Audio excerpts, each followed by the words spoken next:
A fierce minotaur roars and charges forward, smashing through the surroundings with unstoppable force, standing her ground. A determined young woman introduces herself as Shimomura Haruka, a third year at the training academy and an E-rank explorer, warning that this terrifying creature has appeared in the upper levels of the dungeon. Shock ripples through the young woman as she realizes the monster before her is no ordinary foe. It's an E-rank, a terrifying impossibility. Desperately, she calls for backup, her voice trembling with urgency while the beast crashes down, sending debris flying and threatening to overwhelm her.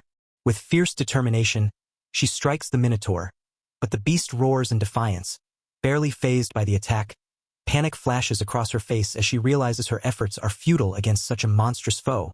The terrifying reality sinks in. This training expedition has turned into a nightmare. Our hero, a trainee explorer, faces a shocking turn as an A-rank minotaur suddenly appears during what was meant to be a routine training session. Overwhelmed and desperate, the terrifying reality sets in. This could be the end. Thrown to the ground but refusing to give in, she steels herself with a fierce resolve.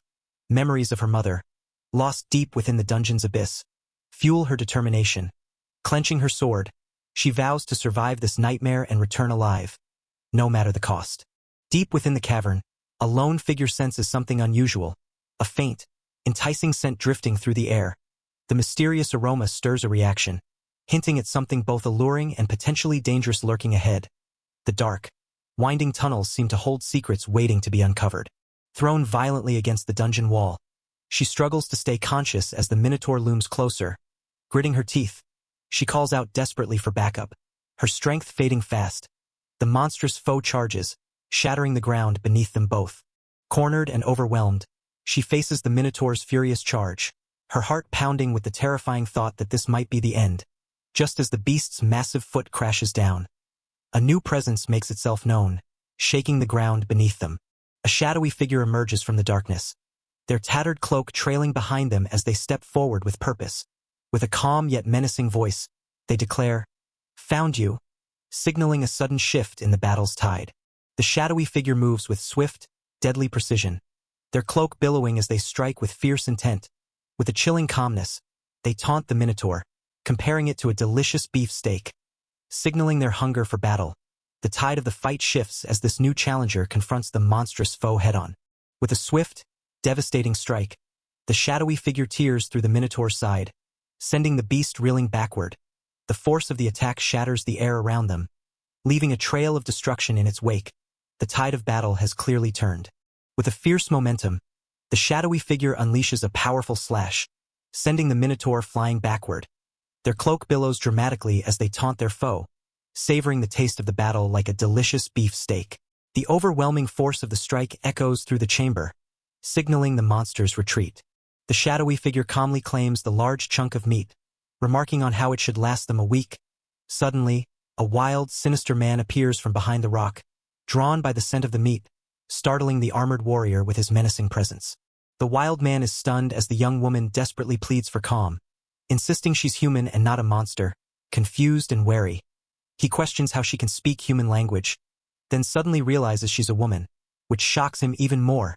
The girl's frightened reaction contrasts with his bewildered curiosity, heightening the tension between them. The wild man, overwhelmed with disbelief, wonders if he has truly returned near the surface and if this place is the human world. Desperate to confirm reality, he awkwardly asks to touch the young woman, who recoils in shock.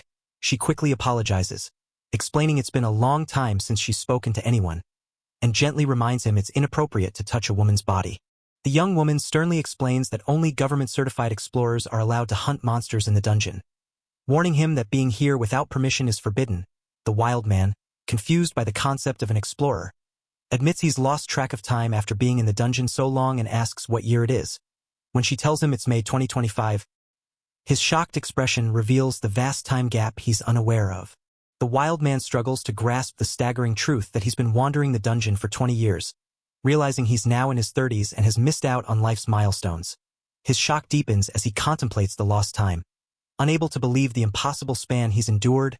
Meanwhile, the scene shifts to the Tokyo District Explorer Support Headquarters, where others monitor the situation unfolding. The team at the Explorer Support Headquarters reacts with disbelief to the news of an unauthorized man in the dungeon, urgently preparing to send a rescue team.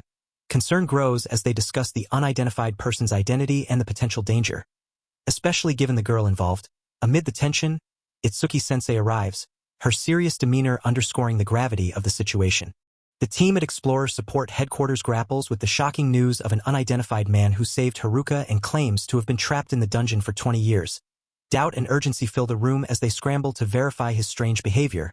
Determined, Itsuki-sensei orders immediate action and declares she will head to the scene herself. The girl thanks the man for saving her, then questions if he got lost, to which he explains he was chased by a minotaur. She comments on his smell, implying he hasn't bathed in a long time, and doubts the existence of baths in the dungeon. Despite her skepticism, she asks if it's true he's been trapped there for 20 years, struggling to believe it even as she confirms the current year. The two stand before an ancient, crumbling archway beside a serene underground lake, its still waters reflecting the cavern's rugged walls, surprised by the unexpected sight. The girl asks if he has any soap or something to wash with. The man admits he has some body wash, but the girl insists she'll wash herself since a lady told her he stinks, though he protests she didn't have to go that far. Wading into the cold underground lake, he reflects bitterly on his lost youth, lamenting how time has aged him despite still feeling young inside. Frustration mounts as he begins to cut his long hair, a small act of reclaiming some control over his worn-down self. Arriving at their destination in 2005, the woman quietly acknowledges their long journey with a calm resolve. Meanwhile, a group of armored warriors stands before a swirling magical portal, knowing this is their final chance to defeat the demon lord and save humanity from extinction. The weight of their mission hangs heavy as they prepare for the battle ahead. The group faces a grim reality. Entering the abyss of the labyrinth means never returning. When asked who will go in, a determined mage steps forward, declaring only mages can match the demon lord's power. Despite warnings and pleas, the mage insists on facing the danger alone, confident and resolute. With a confident smile, the mage reassures everyone, vowing, "I will definitely come back alive." His determination shines through, a beacon of hope amid the looming darkness. 2 decades have slipped by since that fateful day, and the world mourned the loss, believing the mage never returned. Yet, beneath the surface, a quiet truth lingers, waiting to be revealed. 2 decades have passed since the mage ventured into the abyss, and the world mourned his loss, convinced he was gone forever. Yet his confident promise to return alive still echoes, hinting at a hidden truth waiting to surface. Deep inside the cave, a woman tries to communicate but finds no signal, frustration clear in her voice. Suddenly, a drenched figure appears, apologizing for the wait and casually mentioning how refreshing it feels to have washed after so long. The long-lost presence begins to reveal itself, stirring hope and curiosity. The drenched figure, now revealed as a strong and confident man, urges them to quickly find their way back. His calm demeanor contrasts with the intense surprise and determination in the woman's eyes as she stands ready to follow. The moment crackles with renewed hope and urgency. Overwhelmed by awe, the woman can't contain her excitement, repeatedly declaring how so cool he is. The man, caught off guard by her enthusiastic praise, looks on with a mix of surprise and awkwardness. Their contrasting reactions highlight the sudden shift from tension to admiration in this unexpected reunion. The woman suddenly collapses, causing the man to panic and quickly check if she's all right. His concern grows as he questions whether she fainted, urging himself to stay focused despite the shock. The scene captures the fragile balance between relief and new worries in this tense moment. The man's flushed face reveals a mix of embarrassment and desire as he awkwardly confesses his conflicting urges. His wide-eyed expression contrasts sharply with the intensity of his words, while the close-up of the woman's chest emphasizes the awkwardness of the moment. The tension between his bold admission and the situation creates an uncomfortable yet revealing glimpse into his feelings. Conflicted and overwhelmed by desire, the protagonist's mind is flooded with intrusive thoughts of wanting to grope her. Despite his inner turmoil and desperate rationalizations, he struggles to maintain his self-control, reminding himself that he's a gentleman. The tension between his impulses and his conscience is palpable as he hesitates, caught in a moment of intense vulnerability. The scene erupts into chaos as a colossal 3-headed beast lunges forward, its jaws wide open and eyes glowing with menace. Our heroes launch themselves into action, their weapons and powers clashing against the monstrous threat amidst flying debris and shattered stone. The intensity of the battle surges as they fight desperately to hold their ground against the overwhelming force. The swordswoman curses their luck, realizing they came as backup only to face a new A-rank monster. Another warrior urges unity, insisting that combining their strength is the key to victory. With a clear plan, she assigns roles. Swordswoman to the vanguard, while the rearguard provides magical support. Frustration flares as the swordswoman curses their fate, realizing they've arrived only to face a new A-rank monster. Despite the odds, a warrior rallies the group, urging them to combine their strength for a chance at victory. With resolve, she outlines their strategy. The swordswoman leads the charge while the others provide magical support from behind. The warriors launch themselves at the monstrous three-headed beast, aiming to exploit its weakness. The heads, despite the daunting challenge of targeting any one of the three, the group pushes forward with determination. Meanwhile, a calm figure observes, noting the arrival of more humans with a hint of intrigue. The group quickly realizes the monstrous beast is surprisingly fast for its size, and tension rises as they warn each other that one of its heads is poisonous. As the swordswoman narrowly dodges a powerful strike, a mage calls out a spell, Circle Flare. Preparing to unleash magical support, the danger intensifies as the beast's overwhelming strength threatens to crush their front line. The monstrous three-headed beast unleashes a devastating electric attack, forcing the warriors to leap back in desperation. Realizing their strikes aren't making a dent, the group urgently warns each other to retreat before it's too late. The overwhelming power of the creature leaves them scrambling for safety. Just as the beast prepares to strike, a lone swordsman leaps into action with a fierce resolve. The onlookers are stunned, their surprise evident as he confidently declares his intent to turn the monster into a meal. His calm yet determined expression hints at a powerful counterattack about to unfold. With a fierce battle cry, the swordsman launches himself at the three-headed beast, delivering a powerful strike that crackles with energy. His confidence is unshaken as he declares this his special Cerberus set meal. Signaling a devastating counterattack is underway, the clash sends shockwaves through the battlefield, turning the tide of the fight.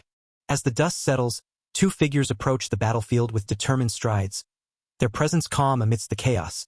The woman's eyes widen in shock at the sight of the shattered remains of the monstrous Cerberus.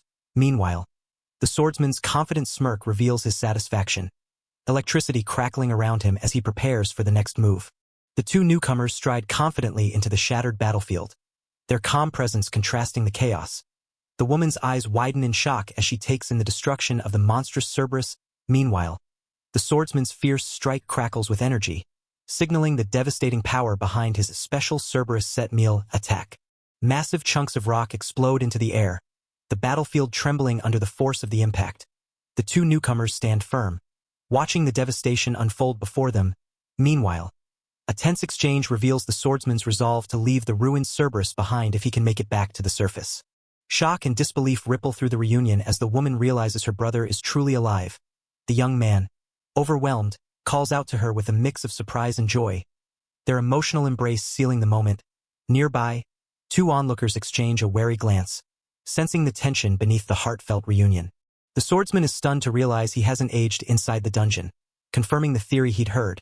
As they catch up, the woman explains that Japan is relatively peaceful now, thanks to his defeat of the demon lord. Meanwhile, a blonde girl thanks the woman for saving Haruka, who remains unconscious but stable.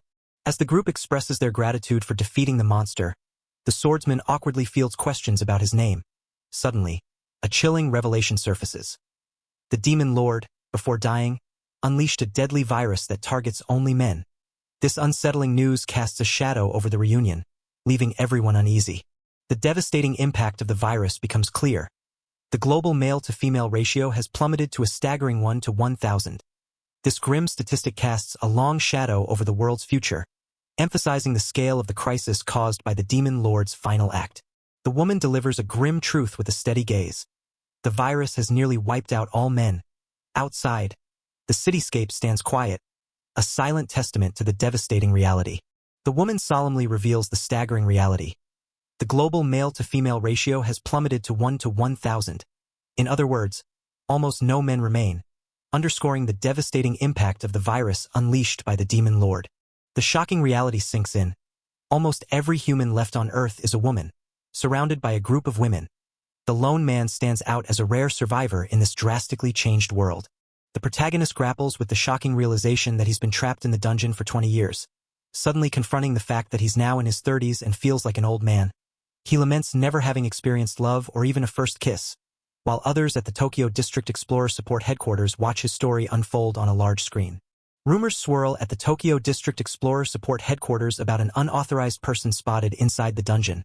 Though the footage is too unclear to confirm, The rescue squad is mobilizing quickly, preparing to identify and assist the unknown individual, amid the tension. A concerned voice questions the girl's guardianship, only to be sharply rebuked by Professor Ichihime, who steps forward with a serious demeanor. The team at the Tokyo District Explorer Support Headquarters struggles to believe the unbelievable. A man has been trapped inside the dungeon for 20 years, despite their doubts. They confirm that Haruka is safe, having been rescued by this mysterious man. With urgency, preparations for a rescue vehicle begin, and one determined woman declares she will head to the dungeon herself. The girl thanks the man for saving her and asks if he got lost while escaping a minotaur, to which he admits losing his bearings. She comments on his smell, hinting he hasn't bathed in a long time, but he brushes it off, saying they're almost back to the surface. As they walk, she struggles to believe he's been trapped here for 20 years. Yet the date makes her reconsider the unbelievable truth. As they reach a hidden underground lake, the girl is surprised such a place exists here. Noticing his smell, she asks if he has any soap, prompting the man to admit he has some body wash but hesitates. Taking her words to heart, he decides he should clean himself up despite her saying it's not necessary. Standing in the cold underground lake, the man confronts the harsh reality of his age, lamenting the loss of his youth after 20 years trapped below. Though his body shows the wear of time, he still feels 18 inside, making the transformation unbearable. With a resigned expression, he prepares to cut his long hair, symbolizing a step toward reclaiming himself. The scene shifts to the year 2005, where the weight of a final mission hangs heavy. Our hero stands resolute before a swirling portal, knowing that failure to defeat the Demon King now would mean the end of humanity itself. The gravity of this last chance is palpable as the fate of the world rests on their shoulders. As the group faces the ominous abyss, a tense question arises about who will enter. The mage steps forward, determined to confront the Demon King despite the deadly risk. Though warned against sacrificing herself, she reassures them with quiet resolve, ready to face the impossible alone. With a confident smile, he turns back to vow, "I swear I'll come back alive." His determination shining through despite the looming danger ahead. 2 decades have slipped by, and the world has accepted a painful truth. He is gone. The lingering hope fades as everyone mourns the hero they believed lost forever. The woman tries to establish contact but finds there's no signal in the cavern. Suddenly, a drenched figure appears, apologizing for the delay. He smiles, relieved to have finally washed off the grime after so long, feeling rejuvenated. Refreshed and determined, he sheds his soaked cloak and declares it's time to find their way back quickly. The woman's eyes widen in shock, caught off guard by his sudden appearance. She stands firm amidst the crumbling cavern, ready to face what comes next. Overwhelmed by his striking transformation, she gushes in disbelief at how incredibly handsome he looks. Her admiration is so intense, it leaves her breathless, while he awkwardly tries to get her attention amidst the flurry of compliments. The contrast between her starstruck awe and his shy confusion adds a light-hearted moment to their reunion. Suddenly, the woman collapses, leaving the man shocked and frantic. He quickly rushes to her side, worried and desperate as he asks if she's okay and urges her to wake up. His eyes widen with fear, realizing she might have passed out. The woman's lips part slightly, whispering a vulnerable desire. The man's eyes widen in shock and confusion as he processes her unexpected request for a kiss on her chest. His gaze locks onto her chest, trembling with a mix of surprise and hesitation. Conflicted by his intense desire to touch her chest, the man battles with his conscience, reminding himself he's supposed to be a gentleman. His inner turmoil grows as he questions his own thoughts, torn between restraint and temptation. Despite his hesitation, the urge to fulfill her fragile request lingers strongly in his mind. The ground shatters violently as a colossal, 3-headed beast lunges forward, its monstrous jaws wide open. Our heroes leap into action, launching themselves at the terrifying creature from every angle, ready to confront the overwhelming threat. The chaos of battle erupts around them, debris flying as they face the beast head-on. Realizing their mission just got even more dangerous with the arrival of another A-rank threat, the group steels themselves for a fierce battle, despite the odds. One of them rallies the frontline swordsman to charge while commanding the rearguard to provide magical support. The tension rises as they prepare to face this overwhelming enemy head-on. As the 3-headed beast towers over them, the leader commands the group to focus their attacks on its vulnerable heads. Despite the daunting challenge of multiple targets, the fighters leap into action, determined to strike true. Meanwhile, the protagonist watches the growing number of allies join the fray, a mix of anticipation and resolve on his face. The group quickly realizes the beast's head spit poison, adding a deadly twist to the fight. Despite its massive size, The creature moves with surprising speed, catching them off guard. As danger escalates, a mage leaps into action, casting a powerful circle flare spell to turn the tide. The three-headed beast unleashes a devastating barrage of attacks, overwhelming the fighters as their strikes prove ineffective. Panic spreads as one warrior urgently calls for a retreat. Realizing just how unstoppable their foe truly is, the group scrambles to evade the onslaught, desperately trying to regroup. With a fierce leap, the protagonist targets the beast's heads, catching everyone off guard. The onlookers watch in stunned silence as he confidently declares his intent to cook you up properly. A determined smirk on his face, signaling a turning point in the battle. Launching himself with fierce determination, the protagonist strikes the three-headed beast with a powerful, blazing attack he calls Cerberus Deluxe Platter. The impact erupts in a dazzling explosion, shaking the battlefield and signaling a bold counterattack. Two figures walk confidently through the rubble, their presence calm amidst the chaos. The monstrous three-headed beast looms ominously, its fierce aura radiating power. A close-up reveals a woman's intense, focused gaze, while a sly smile hints at a hidden plan unfolding. As the rubble violently erupts around them, the two figures remain composed, watching the chaos unfold with unwavering calm. The protagonist's voice breaks the tension, acknowledging the massive scale of the attack with a hint of reluctant admiration. A sudden call of his name shifts the focus, hinting at a deeper connection or unexpected development. The protagonist's shock turns to disbelief as he recognizes a familiar face. His long-lost sister, Ichihime. Their emotional reunion is filled with surprise and joy, though the moment is quickly interrupted by a challenging question from two onlookers, hinting that the tension is far from over.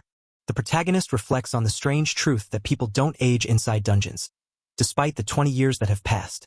The group discusses the current state of Japan, revealing that peace has returned thanks to the protagonist's defeat of the Demon King.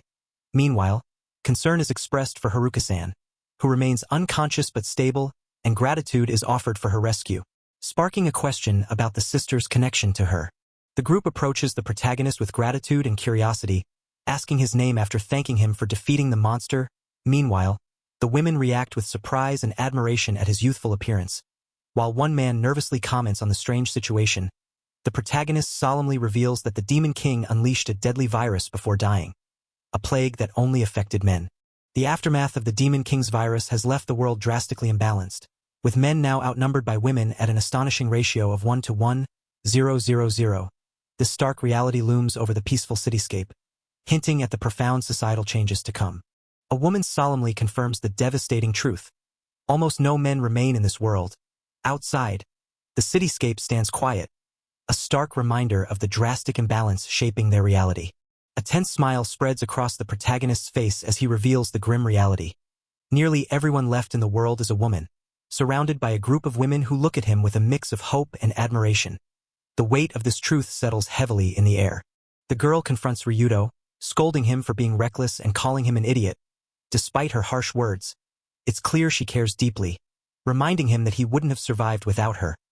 Ryudo, unfazed, admits he relies on her to gather potions, showing their close and teasing dynamic.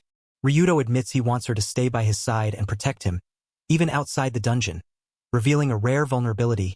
Rinka blushes, quietly acknowledging how much she means to him. Though he denies being her guardian, he confesses feeling safe and comforted just by being with her. Rinka catches him staring and accuses him of looking at her chest, to which he nervously insists he was admiring her heart instead. Then, with a cheeky grin, he blurts out a bold request that leaves her shouting in exasperation. The scene shifts to the desolate, ruined cityscape as they walk side by side through the wreckage. The two walk through a devastated cityscape, surrounded by crumbling buildings and scattered debris. The destruction is overwhelming, a stark reminder of the chaos that has unfolded here. One of them quietly notes how even this place wasn't spared from ruin.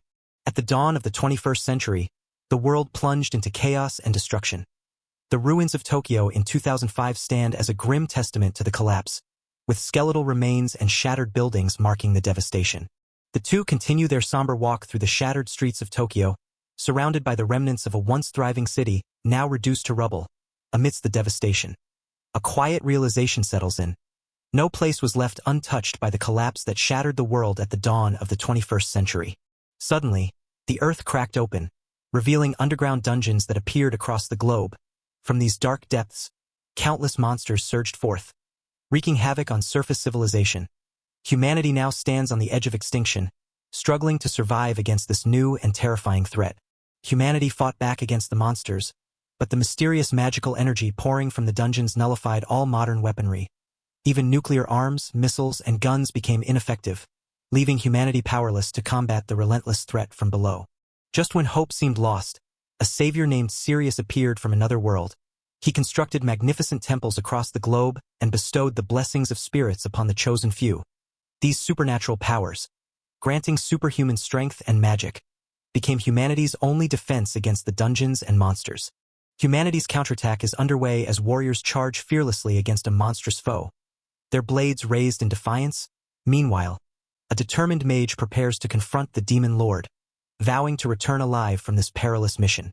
With a confident smirk, the hero makes a bold and cheeky promise to Rinka before heading into battle. Though her eyes glisten with tears, Rinka's gentle rebuke reveals the deep bond and unspoken feelings between them. As the hero strides forward into the unknown, his comrades call out with desperate hope, urging him not to die.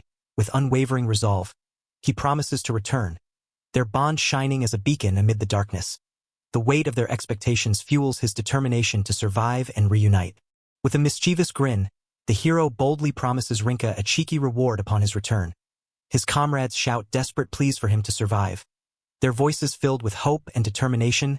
Meanwhile, Rinka's tearful yet tender expression reveals the depth of her feelings as she quietly calls him an idiot. The hero awakens in a quiet, unfamiliar room, his mind foggy as he questions if it's all just a dream, confused and disoriented. He wonders if 20 years have truly passed and anxiously asks about Rinka and his other comrades, desperate to know how they're faring. Still groggy and unsure, the hero cautiously asks for permission to enter. A calm attendant welcomes him back to consciousness, informing him that a meal has been prepared, signaling the start of his uncertain recovery. The atmosphere shifts as a sharp, authoritative woman steps forward, reminding everyone to focus on their duties and leave the room immediately after preparing the meal. Her serious demeanor contrasts with the earlier excitement, signaling that strict rules govern this place. A composed woman introduces herself as Itsuki-sensei's third secretary, Tsukikage Yurina, surprising the protagonist with the revelation that his sister has a secretary. She explains that Itsuki-sensei is too busy to visit and insists he rest and have a health check while offering to fulfill any requests he might have. Confused and overwhelmed, he struggles to grasp the strange new situation unfolding around him. The protagonist stands before a table laden with a variety of steaming dishes, his eyes wide with disbelief, as he eagerly digs in. He realizes this is his first proper, human-like meal in 20 years. Overwhelmed by the simple joy of grilled fish and rice, the taste and warmth of the food ignite a rare moment of comfort amidst the confusion. Relaxing in the unfamiliar comfort of the room, the protagonist reflects on the bizarre reality of all men disappearing, questioning how much of it could actually be true. Feeling a mix of disbelief and curiosity, he decides to investigate for himself. As he approaches the door, a voice calls out, asking to be let in. When told he cannot enter by order of their sensei, the protagonist erupts in disbelief, declaring the restriction absurd. His frustration boils over as he clenches his fist and boldly proclaims himself the hero who defeated the demon lord, ready to challenge the obstacle before him. Frustrated and unable to use the spirit's power outside a dungeon, he clutches his injured hand, realizing the limitation.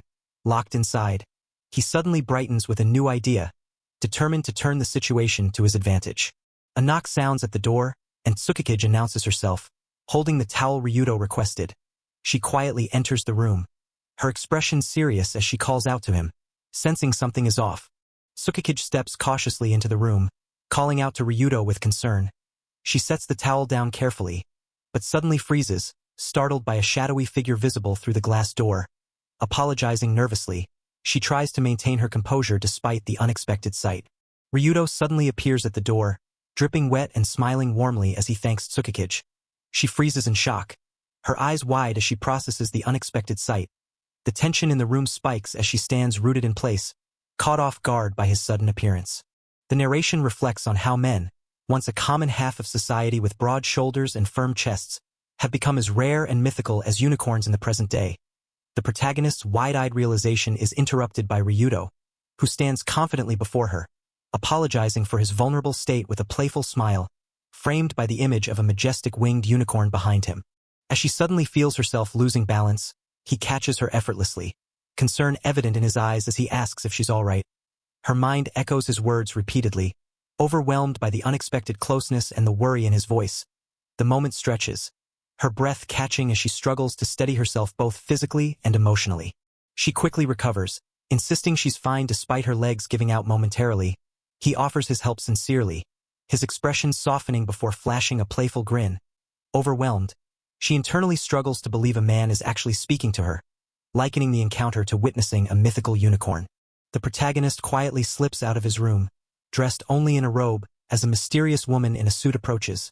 He descends the grand staircase, his footsteps echoing ominously in the lavish surroundings. The tension builds with every step he takes. The protagonist rushes out onto the quiet city street, still clad only in his robe, his breath visible in the cool night air. He glances around nervously, sweat beading on his face as he tries to stay unnoticed, surrounded by strangers. He moves deeper into the urban maze, the tension mounting with every step. The city streets buzz with life as groups of women stroll confidently, chatting and laughing under the evening sky. Their casual elegance contrasts sharply with the protagonist's tense, vulnerable state. The vibrant urban scene feels both inviting and indifferent, a world moving on without him. The protagonist's eyes widen in disbelief as he surveys the street, realizing it's filled entirely with women. His nervousness turns to shock, unable to believe the reality before him. Clad only in his robe, he stands out starkly against the confident, casually elegant women around him. The protagonist stands frozen in the middle of a narrow city street, surrounded by women confidently going about their evening. Their casual elegance and lively chatter create a stark contrast to his vulnerable, robe-clad figure, overwhelmed. He can hardly believe that the street is filled entirely with women, deepening his sense of isolation. The women whisper among themselves, debating whether the protagonist is a man or a crossdresser, admiring his appearance while he remains silent and uneasy, sensing their stares. He quickly turns and runs away, trying to escape the awkward attention. Meanwhile, one woman confidently remarks on the ramen shop nearby, noting it's a place usually frequented only by men, adding to the strange coincidence of the moment. The protagonist eyes the ramen shop, noting it's sure to be crowded, just not with the crowd he's used to. With a wild grin, he throws open the door, declaring it'll be packed with guys. As he steps inside, the protagonist is met with an unexpected sight. The ramen shop is packed, not with men, but with women, all turning their heads to stare at him in surprise. His confident grin falters slightly as he realizes the crowd isn't what he anticipated. The women inside the ramen shop all freeze, their eyes wide with shock as they stare at the unexpected sight before them. The protagonist stands awkwardly, completely naked, his confident facade shattered by the stunned silence and intense gazes. The atmosphere is thick with disbelief, leaving everyone speechless. The protagonist, still in a robe, panics as a crowd of excited women rushes toward him. Their enthusiasm overwhelming, confused and alarmed. He begins to realize that the rumor about all men disappearing might actually be true. The women excitedly exclaim that it's their first time seeing a man, eager to get close to him. As a helicopter approaches overhead, the protagonist's excitement builds, imagining he's about to become incredibly popular. Suddenly, a car speeds toward him, catching him completely off guard and leaving him wide-eyed in shock. The street is suddenly flooded with headlights as sleek cars screech to a halt, their doors swinging open. A trio of imposing women steps out confidently, their silhouettes casting long shadows in the night. The protagonist, still in his robe, watches in stunned silence, his wide eyes reflecting the unexpected arrival. A shadowed figure confirms the protagonist's identity as Sakazaki Ryudo and informs him that he is now the highest-ranking VIP in the world. They warn him of the danger he faces and pledge to be his exclusive 24-hour bodyguard, staying by his side at all times to protect him. The shadowed figure confirms the protagonist's identity as Sakazaki Ryudo and reveals that he is now the highest-ranking VIP in the world. They warn him of the dangers ahead and firmly state they will serve as his exclusive 24-hour bodyguard, never leaving his side. The city streets glow under the night sky, illuminated by headlights and a hovering helicopter, emphasizing the gravity of the moment. A confident woman steps forward from the shadows, introducing herself as Tsukimisato Sayaka. With a calm yet resolute expression, she extends a formal greeting, signaling the start of a crucial alliance. A stern woman confronts someone, reminding them to stay quiet and behave in this place. She angrily shows a phone screen with a viral post, accusing the person of being exposed to the whole world. The woman warns him about the dangers of his identity being exposed, questioning what he'll do now that rumors are spreading. The man, shocked but defiant, admits he understands the risks. Then, with wild enthusiasm, he declares that a world full of women means his lost youth is finally returning. The woman lashes out, calling him an idiot. While he flinches in surprise, calmly, she explains that he doesn't grasp the gravity of his situation and introduces Tsukimisato-san as his exclusive male protection officer. Despite his protests, she firmly declares that she will be his bodyguard from now on. The man protests loudly, refusing the idea of having a bodyguard. But the woman remains firm. She reminds him that outside the dungeon, he's just an ordinary human. No matter his heroic deeds, she introduces Tsukimisato-san, a specially trained soldier who will protect him around the clock, warning him not to get any strange ideas despite the constant presence. She boldly declares that she'll be by his side 24 hours a day, leaving him stunned. He quickly denies any inappropriate thoughts, but she calls him out, teasing that he hasn't changed at all. Despite his protests, the situation is set. Her protection will be constant and unyielding. A sharply dressed man unexpectedly shows up, greeting Ryudo warmly and teasing him about being too much for the dungeon to handle. Ryudo, caught off guard, tries to deny it, but the man's confident demeanor suggests he knows more than he lets on. When the man extends his hand, Ryudo feigns ignorance, asking, "Who?" The man insists that they were comrades who risked their lives together, urging Ryudo not to forget him despite the 20 years that have passed. Ryudo stammers, clearly caught off guard by the bold claim. Meanwhile, in a tense dungeon scene, a knight surrounded by skeleton warriors demands, "Are you Gemma Shogun?" The sharply dressed man reveals he's a member of the House of Representatives, surprising Ryudo with his political role and strong immune system that helped him survive. Ryudo's sister confirms they're both in the same political party. While the tension rises as Ryudo lashes out, refusing to be called an idiot, their heated exchange is cut off by a calm voice urging them to stop. The man nervously reveals that they're married, causing Ryudo to break into loud, incredulous laughter. His shocked expressions show he's struggling to process this unexpected claim. Meanwhile, the woman stands silently, watching the tense moment unfold. Ryudo bursts into incredulous laughter, struggling to accept the revelation that they are husband and wife. His expression shifts from disbelief to a weary acknowledgement as he asks to be told anything else he might not know. The man calmly reminds him that 20 years have passed, emphasizing the weight of their shared past. The man reveals they have a son who fortunately didn't catch the virus, hinting at a fragile family situation. He then shifts the focus, asking about Rinka's well-being. While Ryudo's curiosity about Yuriaki is acknowledged, the tension lingers as the question about Rinka hangs in the air. The man solemnly reveals that Rinka disappeared 18 years ago, his voice heavy with the weight of the lost time. The protagonist's eyes widen in shock, struggling to grasp the devastating news. The woman and the other man remain tense, the atmosphere thick with unspoken pain. The protagonist struggles to comprehend the meaning behind Rinka's disappearance, pressing for answers. The others admit they don't know what happened, but share rumors that she might be living abroad or secretly recovering from a serious illness. Despite the speculation, uncertainty still hangs heavily in the air. The weight of absence hangs heavy as the ruins echo with the truth.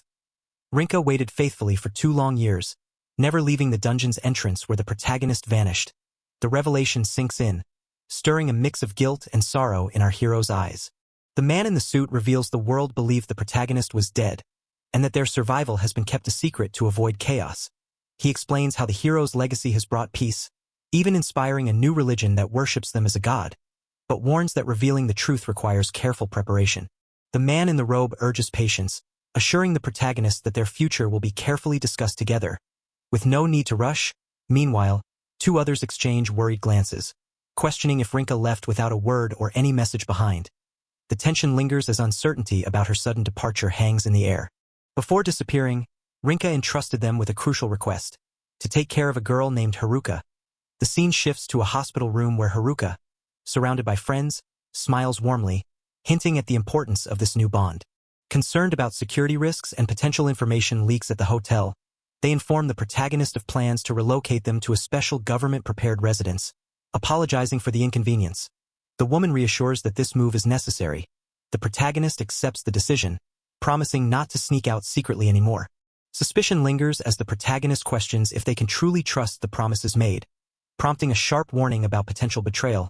Despite the tension, the need for constant surveillance remains clear, with a strict 24-hour watch imposed. The conversation takes a personal turn, hinting at the uncomfortable closeness this arrangement will force between them. The woman nervously admits she might have to stay close to him, but insists it's purely professional. Her mission is to protect his safety, nothing more. The protagonist reacts with playful disbelief, asking her not to say weird things. While she firmly emphasizes there's no deeper meaning behind her presence, despite her reassurances, he can't help but wonder if that's truly the case. With a sly smile, the protagonist reluctantly agrees to the uneasy arrangement, masking his true thoughts behind a playful facade. But just as the tension settles, chaos erupts. A car crashes violently in the city streets, shattering the fragile calm. Suddenly, a violent crash shatters the street's calm as a car flips onto its side, colliding with another vehicle. The protagonist, shaken and leaning on a table, wonders aloud if it was an earthquake. Nearby, a voice cries out in alarm, catching his attention. Chaos erupts as goblins swarm the city streets, attacking terrified civilians who scream for help.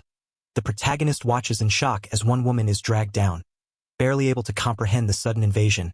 His disbelief turns to alarm as he mutters, "Go, goblins!" A terrified mother clutches her child tightly, screaming desperately as a menacing goblin brandishing a knife advances toward them. The child cries out for their mother, while the woman pleads for the creature not to come any closer. The goblin lunges forward, intensifying the panic in the deserted city street. Without hesitation, the protagonist strikes the goblin with a powerful kick, sending it flying backward in pain. His fierce expression shows his determination as he shouts for others to run away quickly. The goblin lets out a pained roar, clearly caught off guard by the sudden counterattack. The protagonist swiftly counters a goblin's attack with a powerful kick, sending the creature flying. He then leaps into action, narrowly dodging another goblin's strike. In a burst of force, he crashes into a nearby shelf, scattering cans and bottles everywhere. The protagonist seizes a moment of surprise, grabbing a can mid-air and hurling it with precision. The goblin's eyes widen in shock as the cans rain down around it. Without hesitation, our hero charges forward, slamming the creature forcefully into the street curb. Fueled by fierce determination, the protagonist relentlessly pummels the goblin, declaring he won't lose to anyone outside the dungeon. He boasts of his brutal past, having slain countless foes daily within those dark walls. Meanwhile, a new, towering threat looms nearby, catching the attention of a bystander. Surrounded by snarling goblins, the protagonist calmly admits that claiming to have fought 100 foes might have been an exaggeration.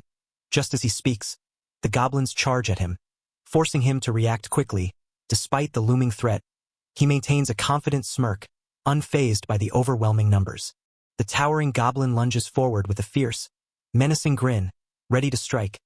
Our hero's eyes widen in shock as the smaller goblins around him are suddenly blasted apart, blood splattering everywhere.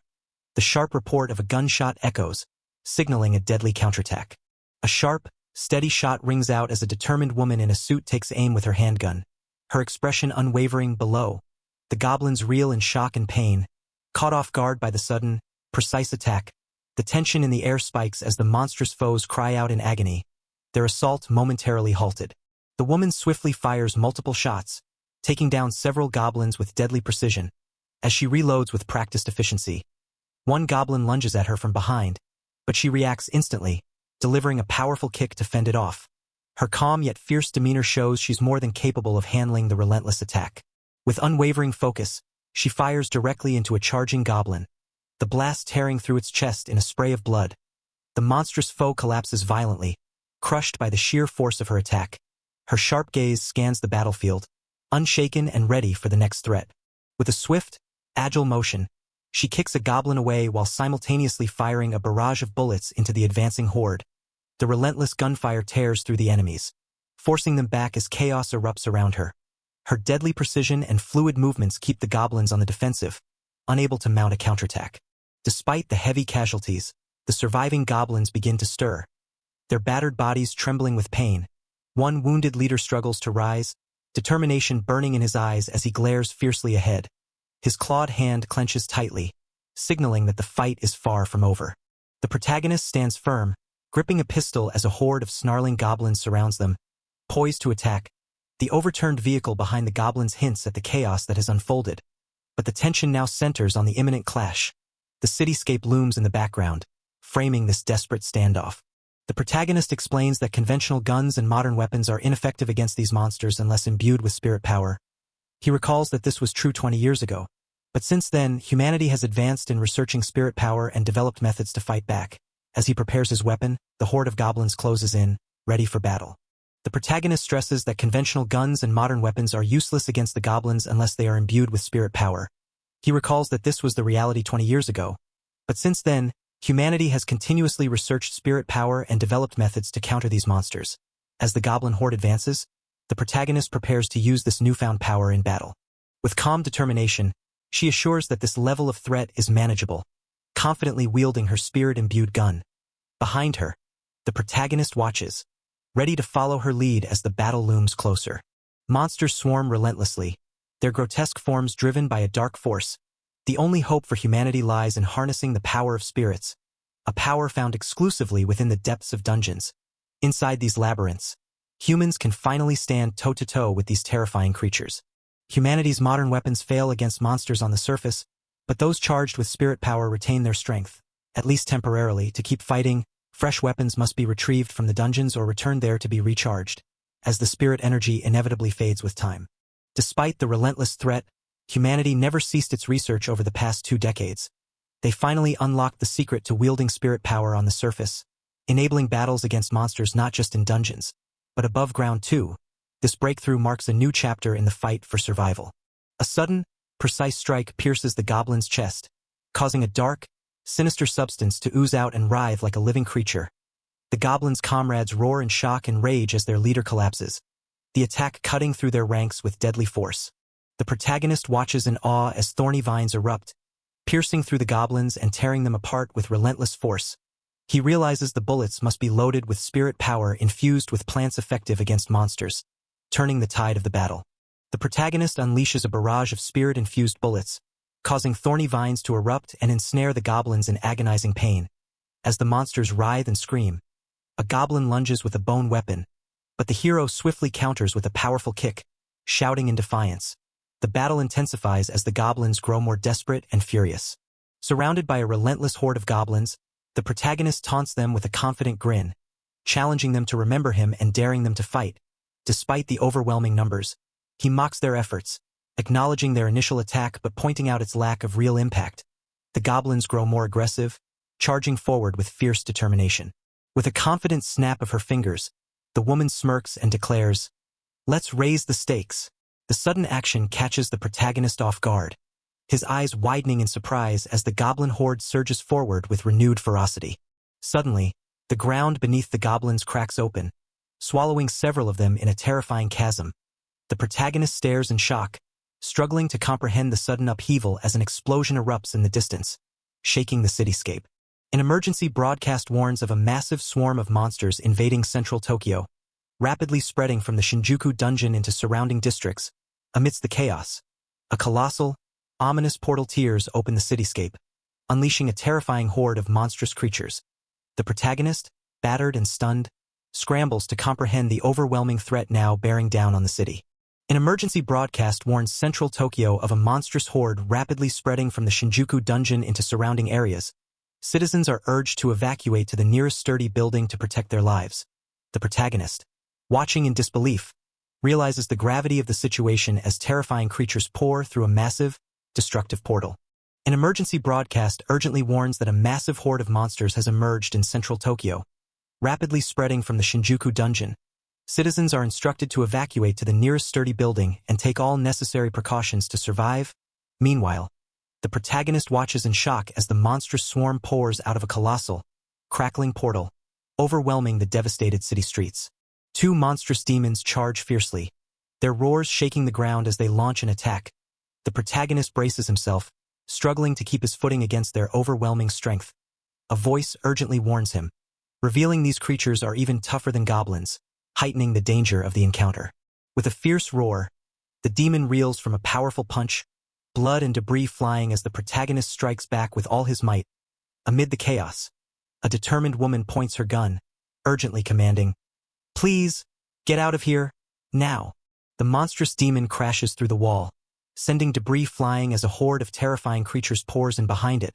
Amid the chaos, the protagonist and the woman make a desperate run for safety, their urgency clear as the relentless onslaught closes in. The protagonist is shocked to learn that monster gates have reappeared in Tokyo, despite the surface supposedly being safe.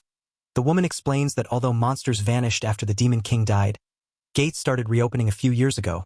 Suddenly, she urges him with desperation to just run as danger closes in. Just as the protagonist calls out desperately for Sayaka, a monstrous figure lunges at him from behind, reacting swiftly. He spins around and delivers a powerful kick, striking the demon with fierce determination. The impact sends shockwaves through the air, showing his resolve to fight despite the overwhelming danger. The protagonist grimaces in pain as he collapses, a sword piercing deep into his side. Blood pools around him, staining his shirt as he struggles to stay conscious amidst the rubble. His eyes widen with shock and disbelief, the weight of the injury sinking in. Despite the searing pain from the sword wound, the protagonist refuses to give up, gritting his teeth and clenching his fist in determination. He laments the cruel irony of potentially dying just as he was about to escape the dungeon.